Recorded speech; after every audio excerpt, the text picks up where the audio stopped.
Thirlbeck. I am one of the directors of PFPNet, and today we are going to give a presentation of some work that PFPNet has been doing, which relates to the development of design fire scenarios that can be used by people to generate PFP schemes, very much at the preliminary design phase. So it's a fairly simple agenda today. This is part of the introduction, and then we'll go into, well, I'll talk about PFPNet, and then we'll go into a discussion on the guidance document itself, and then a call for some testing of the actual document, and then a Q&A session at the end. So we'll see how things pan out for timing, but we did about right this morning, I think, when we ran it, which is pretty good. So let me introduce PFPNet to you for those who don't know what PFPNet is. We are a technical association which is really focused on passive fire protection in the hydrocarbon industries. We're not a trade association. We have a very mixed bag of members who support PFPNet. We're not for profit. We're very much a collaborative organisation. We're funded by subscriptions from companies, not individuals, but actually from companies.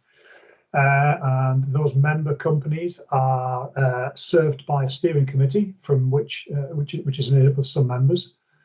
Then the members ourselves, they determine the technical topics, and this is one of the topics that was identified.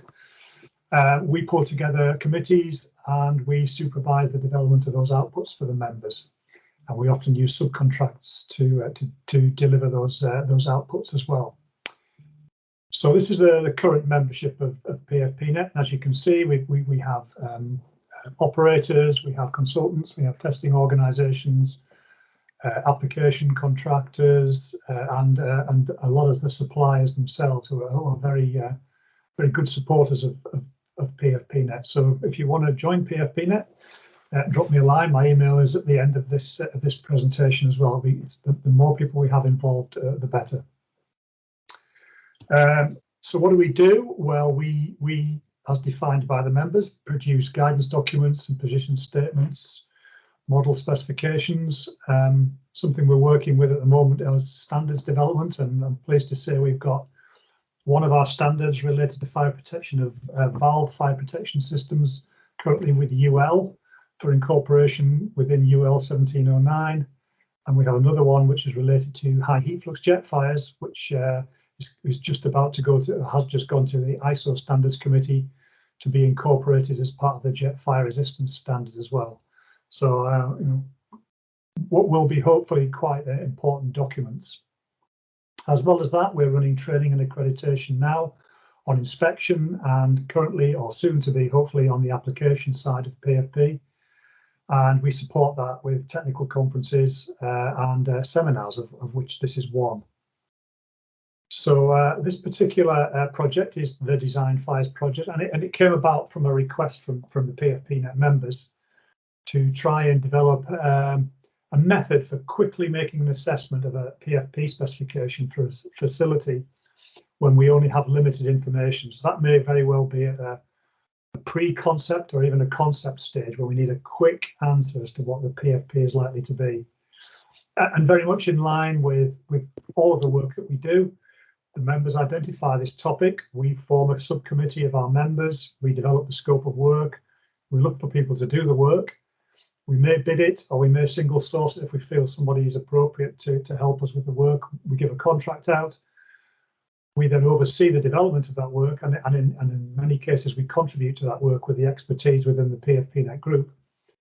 And then finally that is recommended for approval to the steering committee as the final deliverable. So this particular project was the subject of a bid. It was actually awarded to a consortium whose names are top right there, and you'll be hearing from them today predominantly. But this, importantly, the document was supervised and with contributions from the people on the bottom right there as well in the organisation. So you can see it was a fairly well supported activity. So having said all that, I think it's probably time to hand over to the authors of this document, and I'm going to hand over to Ian. Thank you. Thank you, Andrew. So hello, good morning. Good morning, good afternoon, good evening to everyone. My name is Ian Cowan, and I'm going to kick off the first half of this presentation and then hand across to Andrew Stasak for the second half. What are we trying to get across in this presentation? So we're going to take around 35-40 minutes to try and give you a flavour of the contents of the guidance document. The document itself is around 140 pages, contains a lot of detail, a lot of content, and it's clearly not possible to go get that content across to you in a 40-minute presentation. But what we want to do is just sort of tempt your appetite, get your interest, provide you with a high-level overview of the document, and encourage you to go ahead and get hold of the document and to read it fully. And part of that process, we will demonstrate its use. Andrew is going to walk through an example of case to show you part of the process in action, and that should again give you a feel for what the guidance document is and what we're hoping to get out of it. As I said, my name's Ian Cowan. I'm on the face at the bottom there in the middle. Andrew Stasak and Ondra Kinchi, the other two main authors of this document, are also on the line. You'll hear from Andrew a little bit later on, and other contributors, as Simon mentioned on the previous slide, Andrew Taylor, Keith Clutter at Cyrisk, and importantly, the PFPNet member company representatives. So let's move on to the guidance. And before talking about the guidance, we thought it would be useful to just set the context. So to give an idea of why we think it was important to develop this guidance. And it's our view that historically in early stage projects, PFP discussions either have been pushed off and said, well, we'll deal with that later, or have been managed through using prescriptive methods. And for both of those, really, what we've observed is that you tend to end up with generic designs, conservative designs, and for some of the prescriptive methods, they can even overlook some of the fire types. So jet fires are not considered in all of the standards, for example.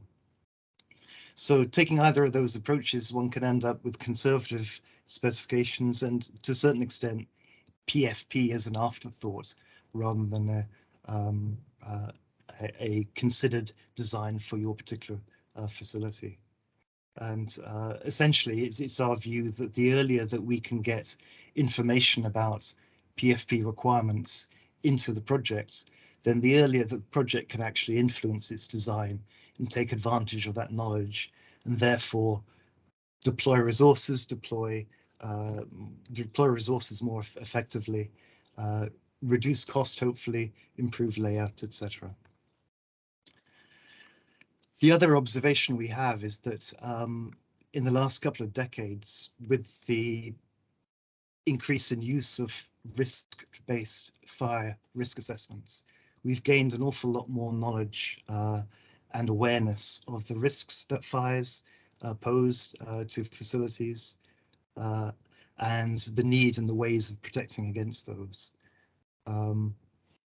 But very little of that knowledge has filtered through to early project stage. So what we see is there's a gap there in terms of tools available to the industry to tackle at early project stage PFP specification.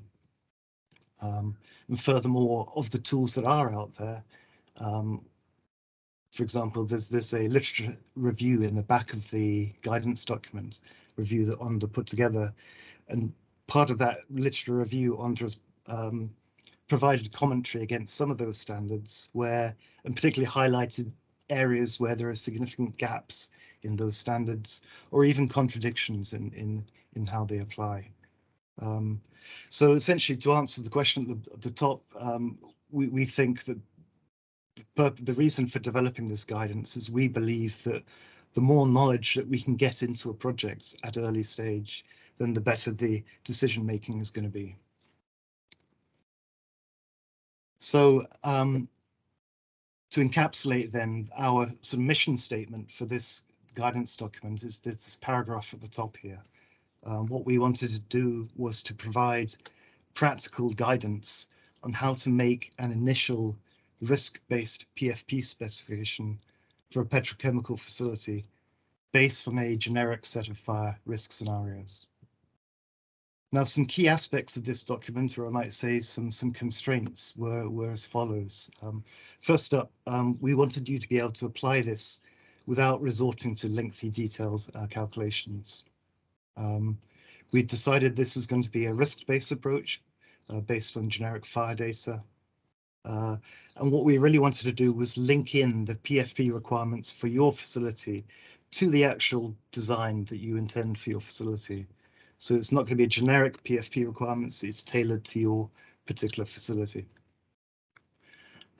We wanted this guidance to be usable both in early stage design, but also potentially for existing facilities where there are limited details for what is out there to provide, as Simon said, a first pass look at the PFP requirements. And then finally, we wanted this to be applicable to as wide a range of facilities as we could make it.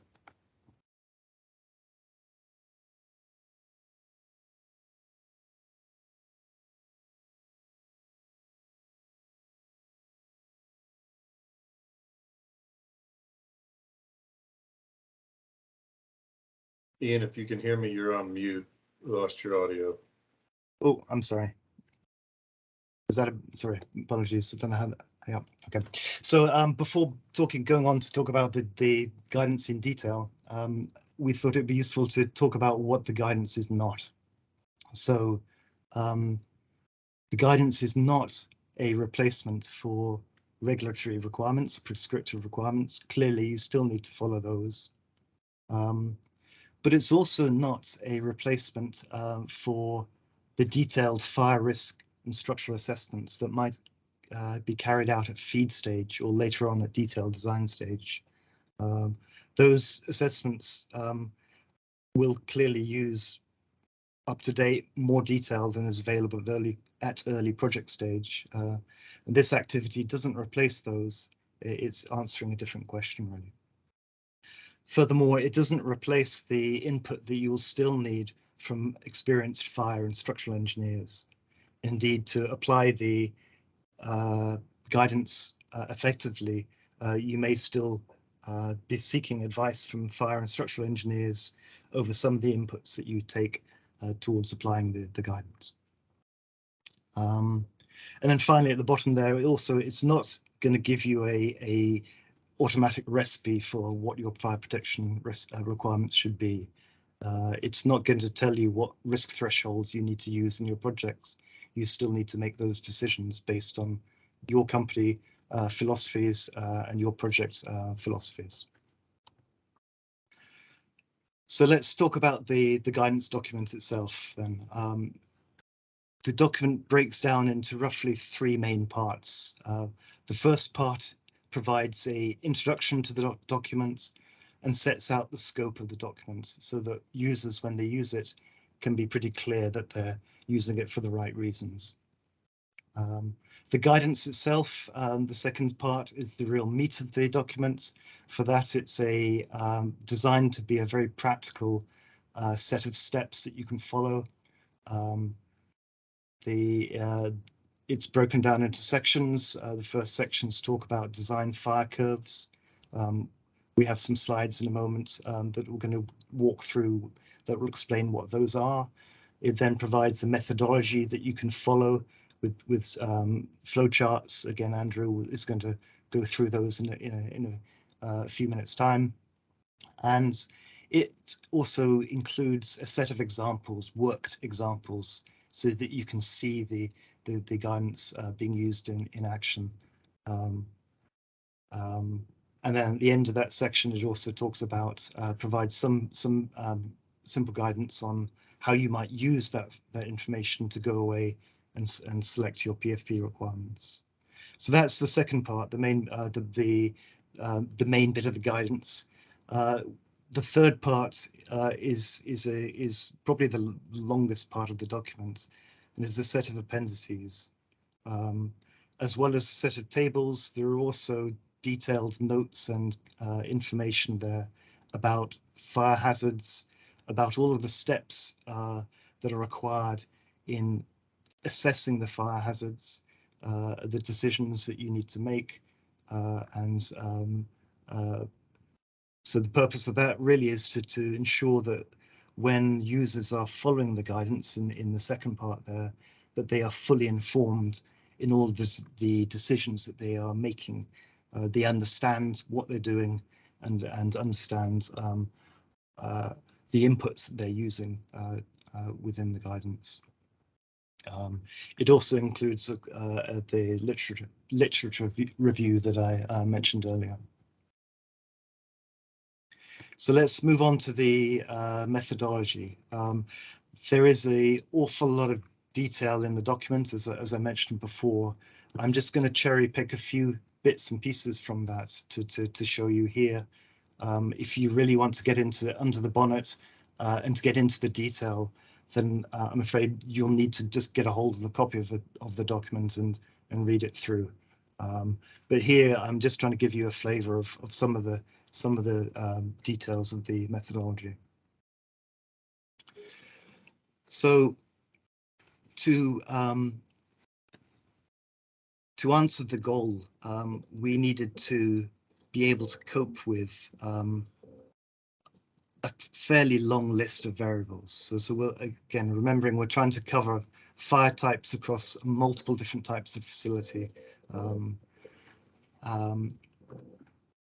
Within those different facilities, there are very different inventory types, very different process conditions, and that can give rise to a wide range of fire sizes, wide range of fire types, pool fires, spray fires, jet fires, and correspondingly wide variations in shapes of fires, shapes of flames, and even heat fluxes that arise from those fires. And furthermore, there are also numerous approaches within the industry to how one quantifies the impact of that fire on a facility. So a lot of variables within that, and particularly when you compare offshore and onshore facilities. Added into the mix can be differences in protection philosophies, so use of blowdown, use of isolation, but also decisions on tolerability. What's a tolerable risk? What am I trying to protect within the, is it just personnel? Is it personnel and asset, environment, etc.? So the large number of variables that we had to accommodate within the methodology.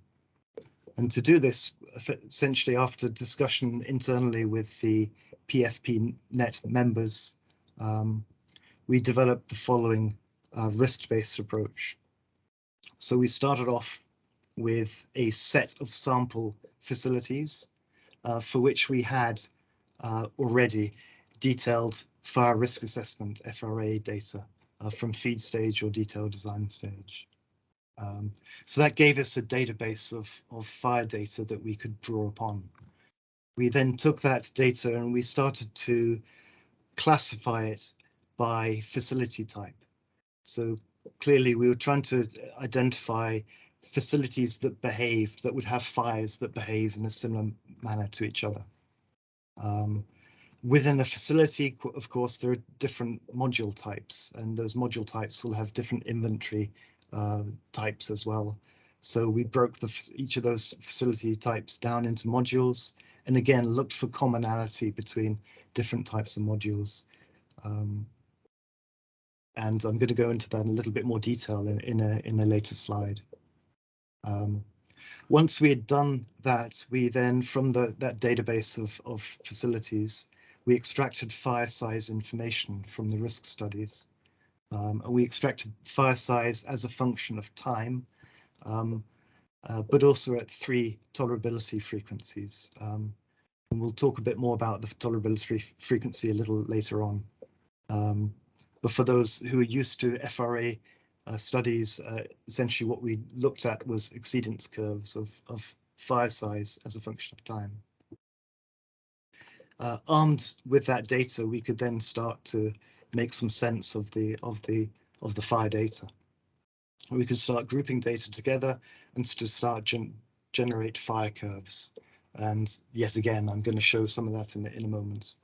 And this data then, once we had this data, this then provided us with the basis for understanding, or for predicting what the fire sizes might be within a module, within a facility, as a function of time. And that is, if you like, the engine underneath the methodology that we're proposing. So let me dive a little bit more into the detail. Andrew is going to pick up and talk you through the actual methodology in, say, 10 minutes time and a few slides later. But I just want to dive a little bit into the detail to give you a bit of flavor of that.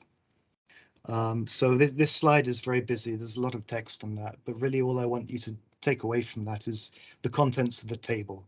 And this is just a list of some of the facilities that were just an example of some of the facilities that went into our database. So you can see we have a couple of FPSOs, floating offshore facilities, a semi-sub offshore facility, another floating FPU further down, but also a whole range of onshore plant, gas conditioning plant. Actually, that's offshore, fixed jacket. But there are a couple of LNG onshore plants listed in that table.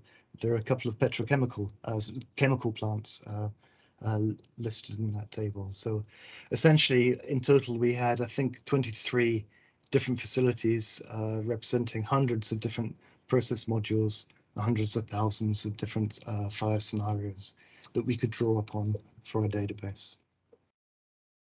As I mentioned before, from those hundreds of different modules, we classified those, we grouped them into modules where we believed the fire behavior would be similar.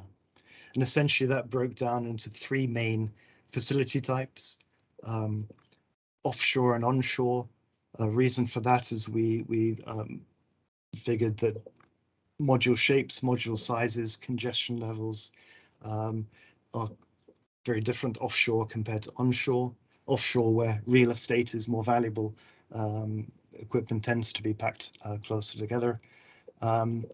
So we aggregated all the offshore as one class, onshore as another, and we split out LNG as a third, whether it's onshore or offshore, primarily because some of the inventories can be very different. So a lot of the hazard from LNG can come from the refrigerant systems rather than necessarily the other.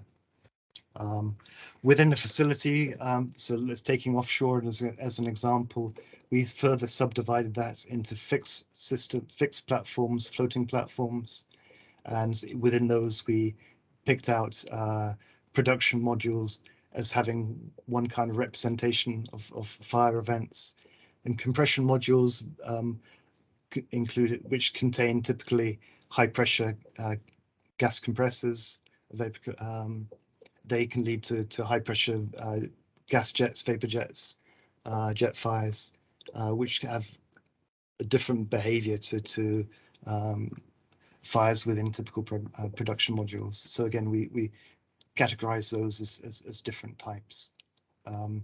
But we also recognize utilities, risers, platforms, chemical injections, etc. So this gives you a feel for the range of different module types and facilities that we have used within the guidance. The next thing to think about is how do we assess the impact of the fire?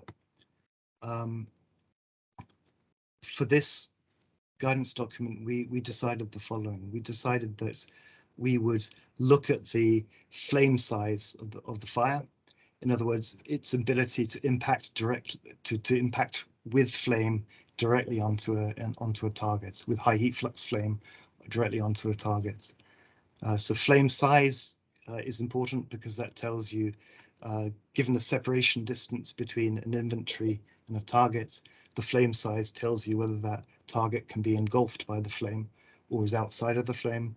The duration is important, clearly, because that tells you how much energy is being imparted into the target, and the product of those gives you a thermal dose in effect. And then the third part of it is the risk tolerability, because we're taking a risk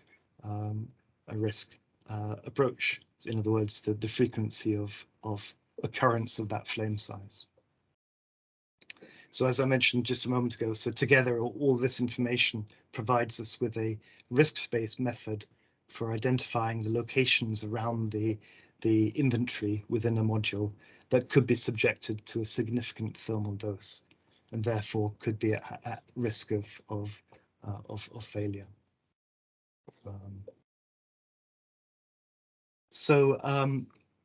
Let's talk a little bit about the fire data then and the fire curves.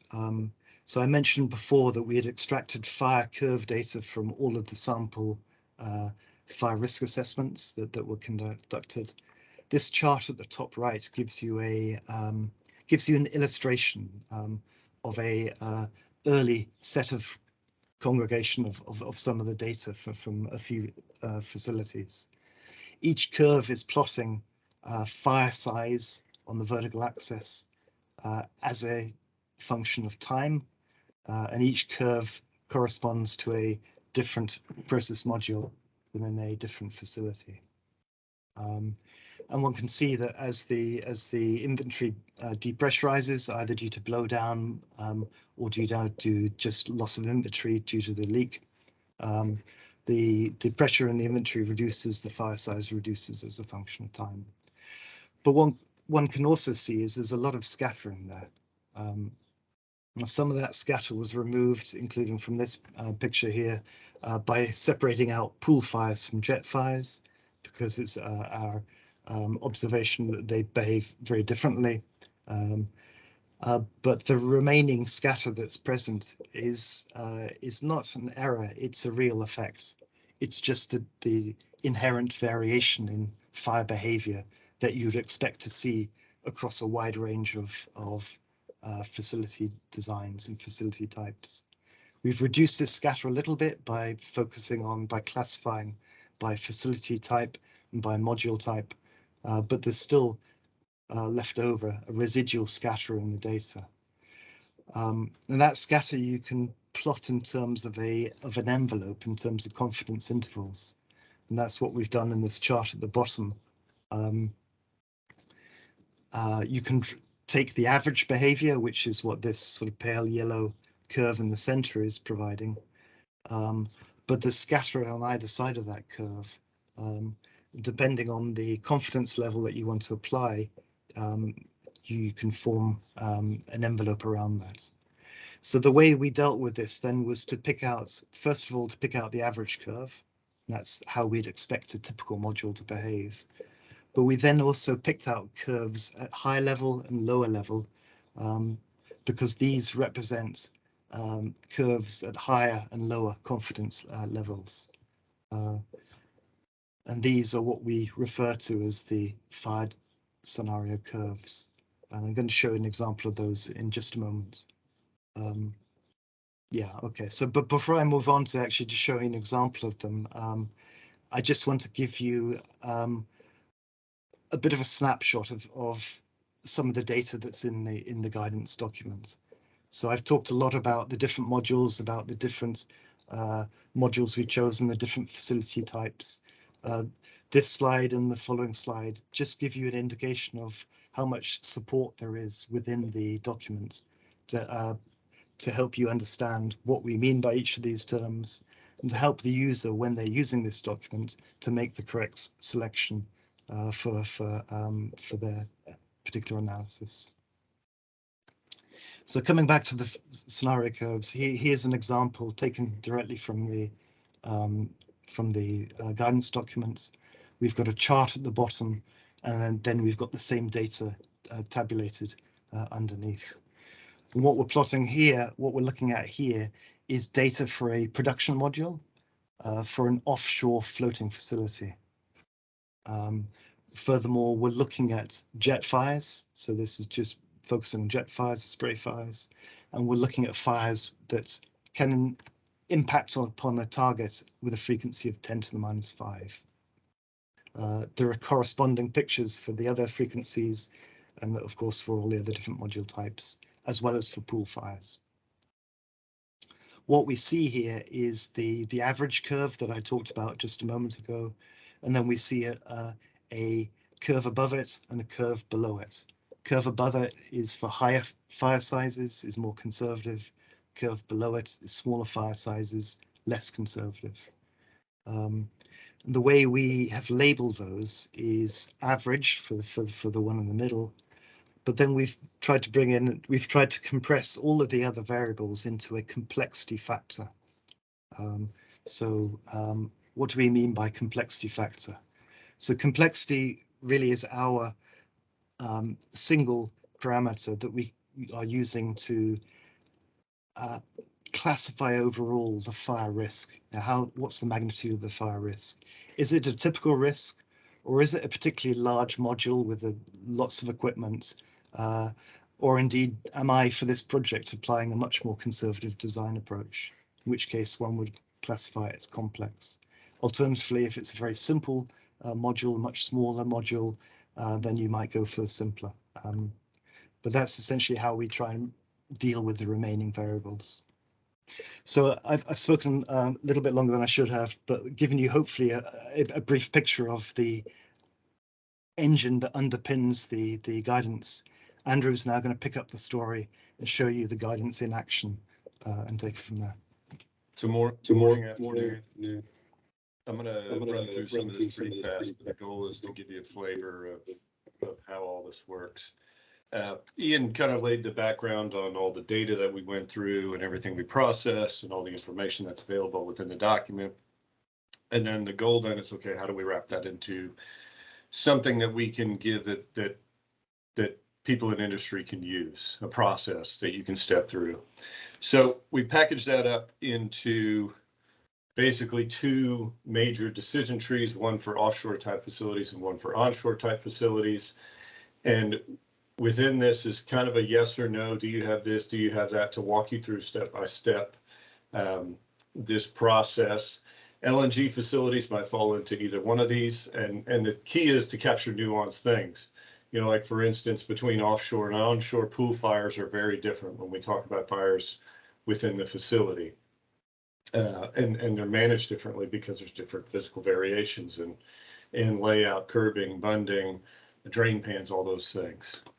So these two flow charts and you know, common theme here, don't expect you to read all this, but it's just to give you a flavor. It's basically these flow charts have been developed to help you say, okay, what information do I need at the beginning of this process when I'm looking at my facility, and what do I gather at each step, and what questions do I answer? You know, what type of fires do I expect out of this process module? And these lead you down questions as to where you should be, whether you should be considering pool fires, jet fires, or both, or potentially even if the fires in that module may be considered negligible as far as risk is concerned. So you step through this process, and again, you identify those critical elements about your module. You step into the facility, and you can get things like module size, and the key theme here too is we're allowing some variability in what data may be available to you in this assessment.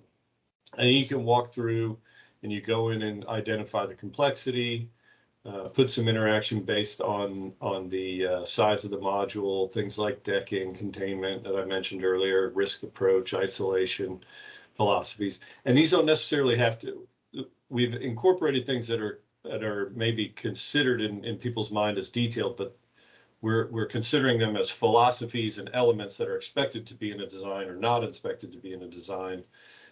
You don't have to have the details of, for instance, blowdown, you know, explicitly what type of blowdown features you're going to have, and, you know, what blowdown capacities are you going to meet, those kind of things. It's really more just, is this facility going to utilize those features? And what that does then is it walks you through to then figure out what fire curves that you should use. And then the last step is taking those curves and those heat fluxes and being able to then assess impacts to what we're calling critical elements. And those critical elements are a varying number of things. We're not identifying those in this effort, but we do in the document, there's some guidance on things that would typically be considered. So as an example, let's take a look here quickly at a fake facility. And I mentioned in the morning's presentation, we'll make these slides available too, so you can walk back through them, and there'll be a recording as well.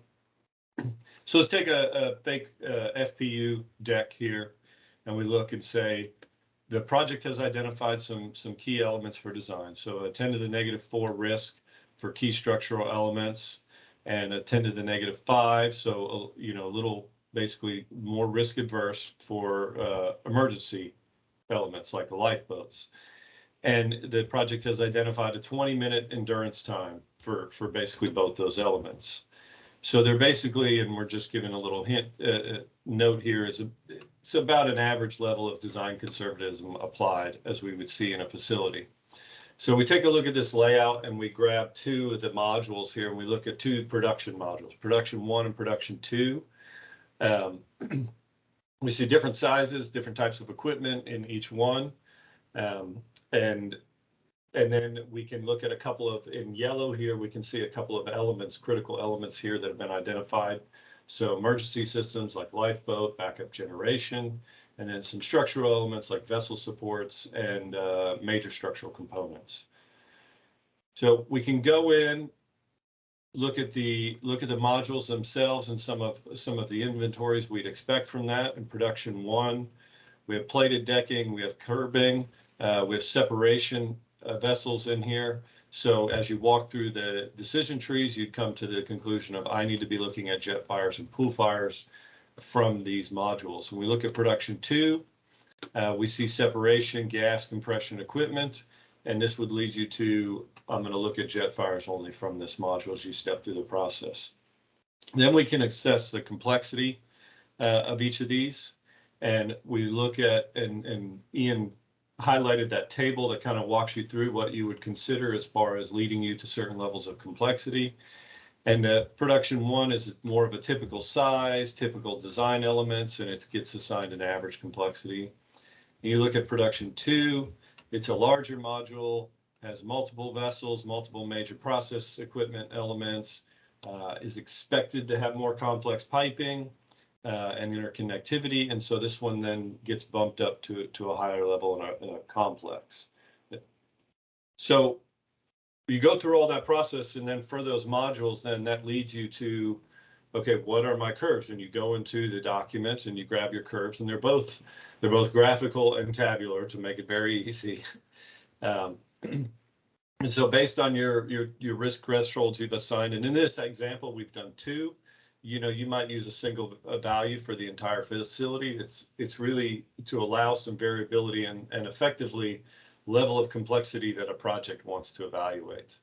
And so you go and you grab your curves, and then from those curves, then you can extract the data at each point in time. And in this case, in this example, we put these production 1, production 2 at these 2 risk thresholds. And you basically from 0 to 60 minutes have your fire size, and then there's guidance in the document about how to come up with how to pick what the heat flux rate is. So now you have your fire extent and your fire impact at all of these varying times for these 2 modules. And from this step forward, now you can assess impacts to those critical elements that you've defined. So the easiest way, obviously, is to take your platform, your facility, take your decks, and make simplified contours. And we give some guidance on that how you want to measure distances and things like that. Drawing contours makes it pretty easy, and then we can overlay those and just take a look at various elements of the facility that are going to be impacted.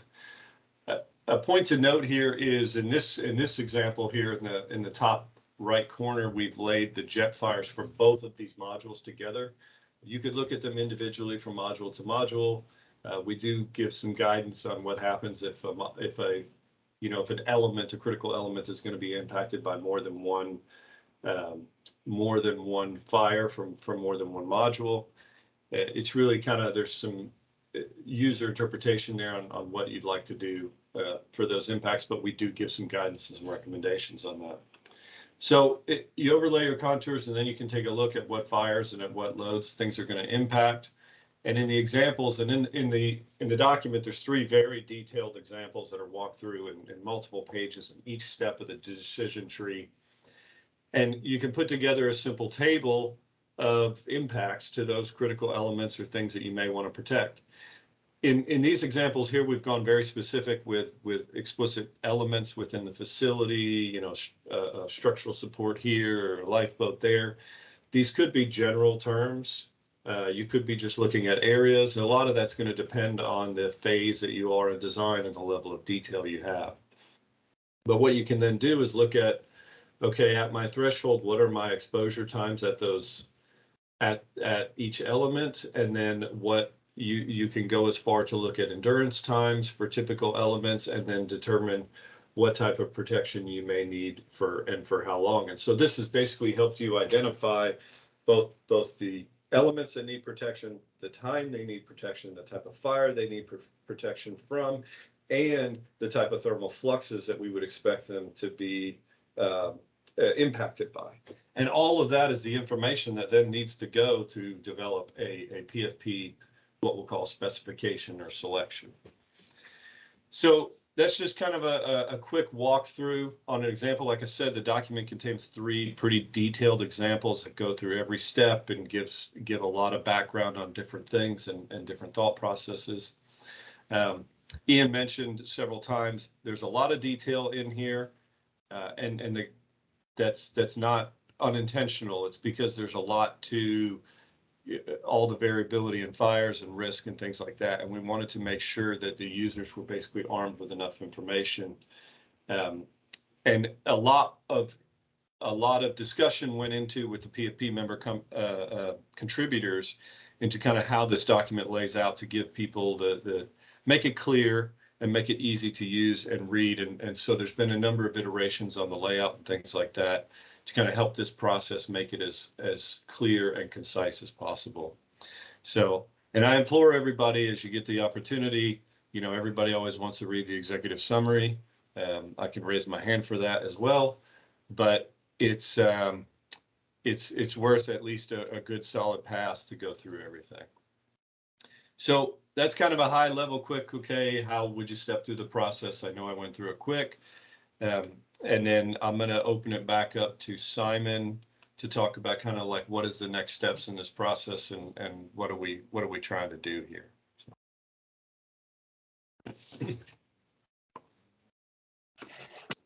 Thanks very much, Andrew. Okay, so that's the sort of basis of the document. As has been repeated many times, there is a lot of information in it.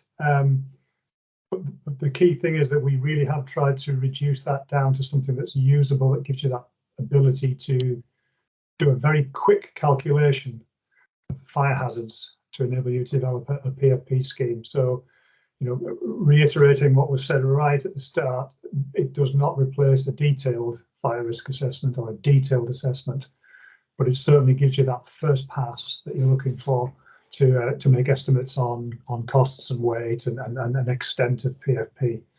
And as your design develops, then clearly you can kind of re-enter this document and re-enter that process and see how things have changed. So it all sounds great, and you've been advised that you should get hold of the document and have a good read of it. But we're not going to do that at the moment. We're not going to publish it just yet because we feel there's a need to test the document. Can you just flip the next slide there? Whoever's got control of that. I think it's Andrew. Yeah. Yeah, we need to test it. There's 2 things we're really looking for here. One is that it's actually practical to use, that the flow charts and process that you follow are sensible and there's no breaks in there. You know, the guys who've developed the document and the process know that really well, but we really need to place it into the hands of people who don't understand it fully to find out if it's actually a usable document. And the second thing we're looking for is, does it produce a sensible output? We could release it into the market, but we've no idea whether it's under-predicting, over-predicting, whether it's a sensible, it gives a sensible output really in terms of a PFP scheme. So to help us do that, we are looking for organisations or individuals who'd like to take part as kind of guinea pigs to blind test the document. And to help that, we will issue some donor facilities, some fixed, floating or onshore facilities with some basic level information that you would kind of see for a concept or a pre-feed development. So some layouts, some basic process information, some basic philosophies and so forth. And then ask people who want to blind test the document if they would like to have a go at predicting what the specification looks like. And ideally, we'll base that on real projects where we know where PFP has been installed. So we'll get an idea of, what this is predicting versus what was actually produced in practice. And I suppose for people who want to undertake that, and I don't believe once you get into this document, it's going to take you very long to kind of go through this process of making the assessment. The benefit is you get to see the document, which you wouldn't do otherwise. But also it's possibly a training experience as well for people who maybe want to get into the area of PFP specification and so forth to try it out. So we're looking for volunteers, if you like, to sort of blind test the document. If you'd like to do that, my email is at the bottom there, and if you drop me an email, we can add you to the list and send the once we've designed the testing package, if you like, we'll send that out to you, and you can with the document, and you can take a look and see if you can work your way through it, and then we'd appreciate your feedback and whatever results that you get. So having said that, that probably brings the presentation to an end now. And I'm going to throw the floor open for questions, which you can largely direct at the other guys, not me, because they wrote it. But if anyone has any questions, I was going to suggest putting them in the chat, but I think with the numbers that we've got there, if you put your hand up, if you've got any questions, then that would be really useful, and we can see if we can address them.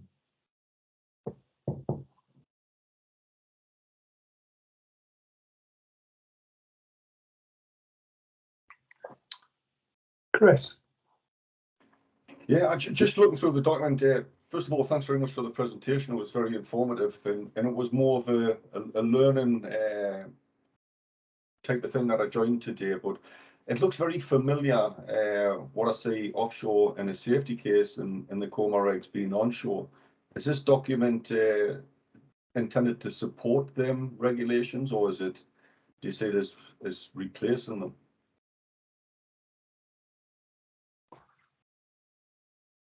Want to get that one? I can touch on that. I mean, so that's a very kind of sensitive point here. Is we are not replacing anything related to regulations. So to answer that second part is no, and there is no intent in that. And a lot of that is because regulations vary from place to place. What we've attempted to do here with all of this work is to give basically the project more data to make it easier to then abide by those regulations and backup to build up into that as you move towards those things. So for instance, you mentioned, safety cases. In places where you're going to have to do a safety case, you're going to be doing a detailed fire risk assessment. What this is doing is basically not neglecting all of this stuff on the early stages of the project, but it's arming the project in a kind of what we like to think is a simple way, giving you that kind of what we'll call the pre-specification, the early specification, and leading you down that range. I mean, think of it in the same way of, how we used to be taking offshore platform, and we used to be kind of, I'll say it crude with weight estimations. Over time, we've applied more information that we know from the detailed side early on to say, hey, now we know how things are going to be. Let's use that information to refine those numbers, and that's the goal here. So it's to support those things, and nothing. And I'll say it again. We're definitely not replacing anything on the regulation side. Thank you. Yeah, Chris, just it occurs to me that, you know, if you're an operator of lots of old facilities, and those old facilities have got lots of old PFP on them, and that PFP may have been specified against a particular basis that's maybe no longer used, you could, in theory, apply this document to those existing facilities to determine how your PFP stacks up, if you like, to a kind of a more modern approach. And I certainly know with old PFP, and there's lots of questions come back, which usually start with, do we need this? Well, this is probably a great way of figuring that out as a first pass to see if there's any need to go down a more detailed route to help you justify taking material off or not claiming it. I would totally agree with that, to be honest, Simon, and especially with the need for energy, and I can't see any of these facilities closing anytime soon. So I could see the use of it in that respect.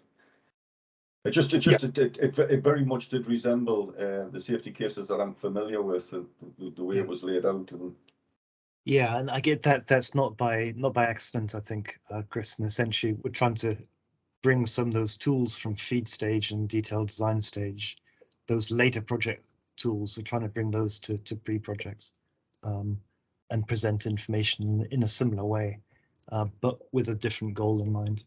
Yeah. Oh, that's great. Thanks for the explanation. Did you test this against any existing facilities to see maybe how conservative the approach that was used would compare to this quick screening method, just to get a feel for it? Is that Mike? Was that who was speaking there? Sorry, I was trying yes. to grab it up. Yes. So does that mean you're the first volunteer? Is that what I hear? So that's what Simon's speaking of. So everything that built this is real data and real facilities, like literally hundreds of thousands of fires calculated in detailed phases of assessments for real facilities or existing facilities. So the foundation of this is real facilities, real data that was done that would have then led to detailed specifications that would have gone into package builds or word builds kind of thing. The goal here then is to say, okay, now that we've wrapped all this into a procedure, and as Simon mentioned, you know, that the people that were detailedly involved in this, I think we could execute it and get to the answer that we know that we want you to end up with. The goal here with this testing is to do exactly that. Let's take a couple of sample facilities and kind of package a group of information on, okay, here's a risk threshold and whatnot, and then give it to a number of people and say, here, go out, y'all do this, run through this procedure and give us back your specifications that you come up with, and then we can go through those and say, oh wow, these vary wildly, and then we can talk to you and say, hey, here's some things we need to tweak because you kind of got off kilter here, or we weren't clear enough on that, or we see and we come back and say, oh man, we ended up very conservative, or we're under conservative and we need to kind of tweak a few things. So that's the goal with this testing. So the simple answer is no. Real data built all this, but that's what we want to do, is get this in the hands of people who are unfamiliar with it and get some real feedback from them. Okay, so let me ask that another way. The data that fed into this, was it more of the prescriptive requirements, or is it based on detailed analysis that you think this is really a less conservative approach than what we would see if we use prescriptive? So it was all based on detailed FRA analysis. Okay. So detailed modeling, yeah. And Mike, I will say this: we've empowered. You know, we've tried to allow some options and not pin everybody down. And in the procedures, we've empowered the user to have some input on whether they want to take a conservative path or a less conservative path. And some of that is with risk and other things. what risk threshold you choose, as well as simple things like in that example I ran through, we talked about 20 minutes. Well, you deal particularly like in the onshore side, people don't like to see odd numbers of protection like that. And so maybe your specification goes to, well, we're going to do segments of 30 minutes or 60 minutes kind of thing. And so then that would, in theory, lead you to a more conservative result. But there is some options in there for the users to have some influence on that, and that was intentional. Okay, thank you.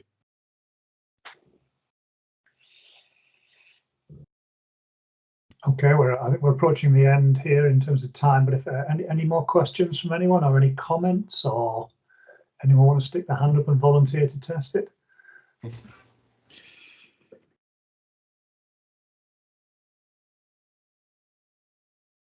Not enough Thursday. I will volunteer if possible. Enrique. Okay. Hi, hello. Yeah, no problem. Got you. I'll make a note of that. Thank you, Enrique. No problem. Okay. Yeah, I mean, just in terms of this document, one of the outputs as part of the specification, it's probably worth me just finishing up here, is that it generates, the kind of fires that you're going to generate and how long they're going to last. And at that point, then you need to start thinking about which material or system you're going to specify to give you the mitigation that you need. So one of the documents that PFPNet is producing is a guidance document on selecting jet fire test standards for PFP, because there's now this new standard that hopefully will become an ISO standard, which looks at high heat flux jet fires. And as you could see in the example that Andrew put up there were some 400 kilowatt per meter squared jet fires coming out from some of those predictions. So sitting side by side with our guidance document on jet fire selection, you should be able to, looking at the output from this, decide then which jet fire test method you think you should be using to qualify the systems for that particular. So there's kind of another layer that we've managed to bring in there, another link with other PFPNet documents. Okay, well, we've reached 4 o'clock. That's looks like a good place to stop. Thanks to the guys for the presentation. Thank you for attending. This has been recorded, so we'll make this available and we'll probably promote it through the PFPNet website as well, so that people can view it at their leisure. So many thanks, everybody, and see you soon, hopefully. Goodbye. Thank you. Thank you, everybody. Thank you. Thank you. As your design is further developed.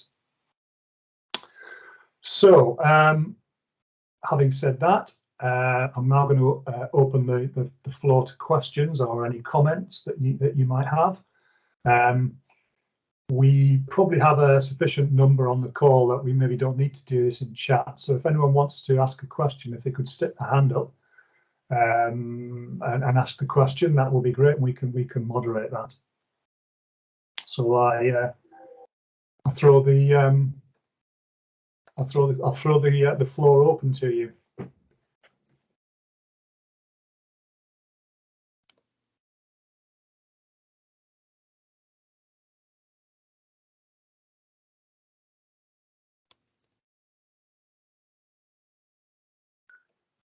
Ramsey.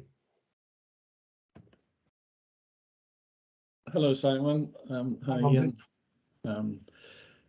Yeah, that was excellent. I think this is a really good piece of work. It looks to be relatively straightforward to apply, but it's got a really sound basis that it's built on. So yeah, well done.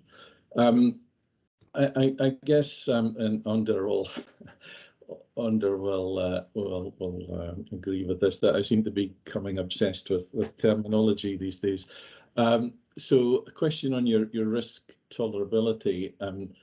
After 20 minutes, are your curves and process procedure looking to prevent collapse of the structure, or just limiting the damage or limiting the the damage. You still want the lifeboats to be operable.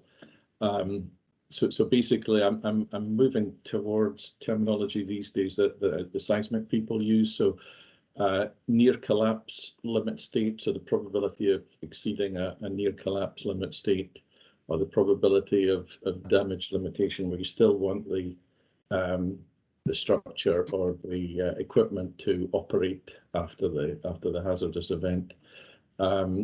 So what are your limit states, I guess, that you're looking to prevent exceedance of, and are you looking at the end of the day, risk is really, there's three flavors of risk, isn't there? There's fatalities, environmental pollution, or cost and business risk. So are you discriminating between these risks in your risk tolerability, or is it? Excellent question. I think the immediate answer is that the assessment procedure will give you the fire risks, the fire hazards to your facility, to components within your facility. It's on the shoulders of the user to then decide what that means, to interpret what that means for the facility, for the people on that facility, for the environment. Within the document doesn't tell you what to do there, because that decision point will change from facility type to facility type, from facility design to facility design.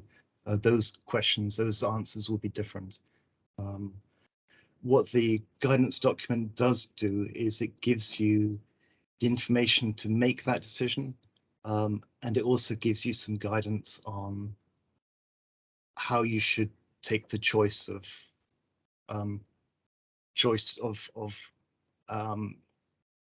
acceptable damage to your facility, or acceptable damage to each of the elements of your facility. That's still a decision you have to make, but the guidance document does provide some guidance, some discussion about the issues involved, that hopefully mean that once you've read that and thought about it and discussed it with your project team, you come to the right decision when applying the guidance.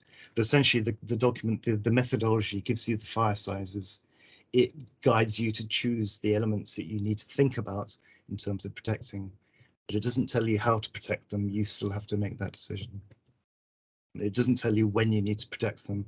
You still need to think through, do I need to protect this from collapse? How much structural damage can I manage? You still have to make those choices. Does that answer your question, Ramsey?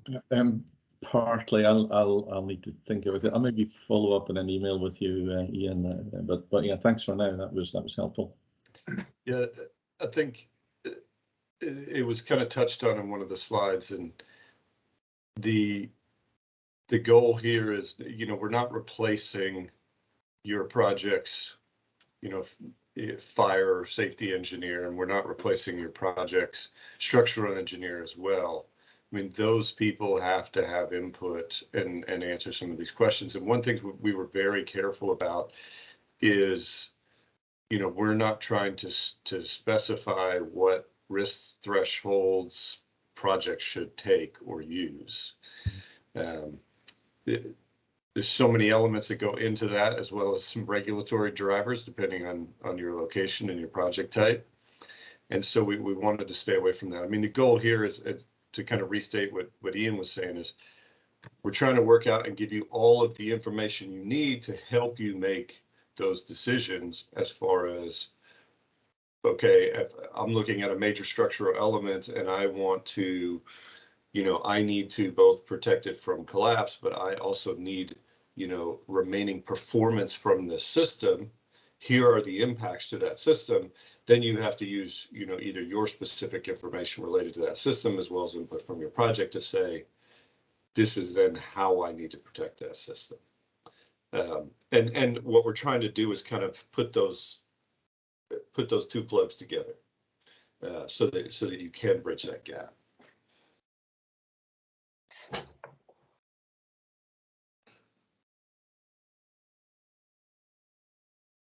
I have a question actually, if that's okay.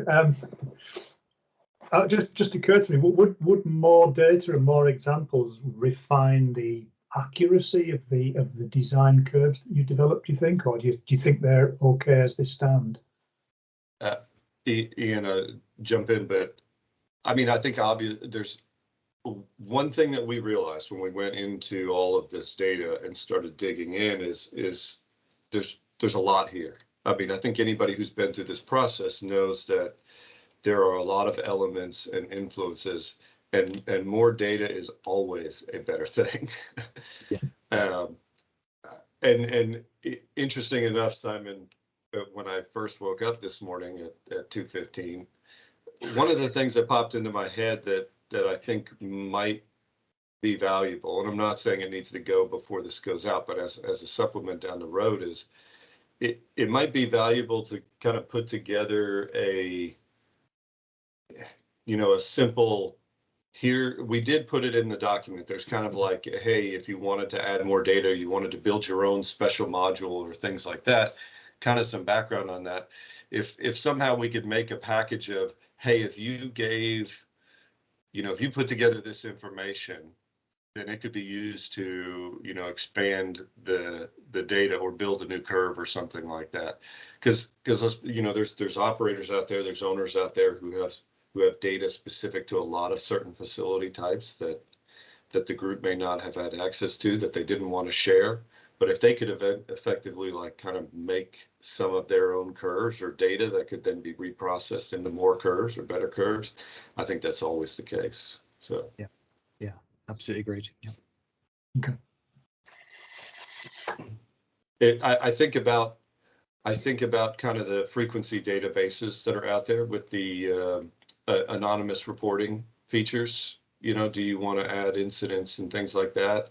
Almost, it's a little bit more detailed because we need more detailed information, but kind of a blank questionnaire of, hey, do you want to submit some curve information, and we'll kind of grade it against where things go. And the other comment too, not to drag on too long for this, but design is always changing. We like to think for the better. So ideally, process controls get better. We get more efficient with designs of exchangers and vessel systems and things like that. And in the end, it's hopefully that they're improving and they're safer. We make blowdown more efficient, all of those elements. And so ideally in the future, at some point, these curves should get smaller. Right. Okay, well, we've got we're nicely on time here, so are there any more questions from anyone who's on the seminar?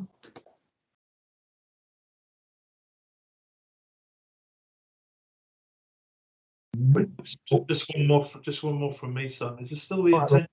Yeah, is there still the intention to tie in some of the output from this into the high heat flux? A little bit off related into the high heat flux guidance document, as was suggested. Obviously, even in the example that was given there, clearly, maybe this could be used to actually sort of define what partial confinement is a bit more in that document, and it might be very helpful to join the two. I just wasn't sure, just what I thought of it. Is there a plan still to do that, Simon? Well, you haven't seen the latest version of that document yet, Robin, so there's a section in there about congestion and confinement and whether fires are under or over ventilated. So that might address the issue you're having, but yeah, it's an interesting point, and I think just for reference for people on the call, one of the other documents that PFPNet has developed is a PFP jet fire resistance test guidance document, and it's essentially it distills down and combines all the information that we have on jet fire testing, and then determines for a set of given conditions whether a standard ISO 22899 jet fire test is appropriate for your materials performance selection, or whether a high heat flux jet fire test is important. And I did notice on the table that was provided in this think it was on maybe slide 37 or 35 or something like that.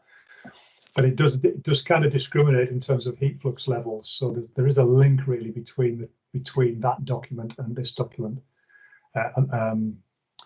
So yes, thanks for that, Robin. Yeah, it's on my list of things to do, but I think we may well have addressed your comment anyway.